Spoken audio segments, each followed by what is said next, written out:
இன்றைக்கி Wednesday, but இருந்தாலும் lunch ரொம்ப சிம்பிள் தாங்க.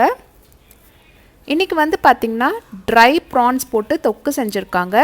ஸோ இதில் வந்து பார்த்திங்கன்னா தொக்கு கம்மியாகவும் கருவாடு அதிகமாகவும் போட்டிருக்காங்க. ஸோ டேஸ்ட் வந்து சூப்பராக இருக்கும். ஸோ இந்த கருவாடு தொக்கு ரெசிபி நம்ம ஏற்கனவே ஷூட் பண்ணி எடுத்து வச்சாச்சு. நம்ம சேனலில் கூடிய சீக்கிரம் அப்லோட் பண்ண போகிறோம். அப்லோட் ஆனதும் கமெண்ட் செக்ஷனில் லிங்க் கொடுத்துட்றேன்.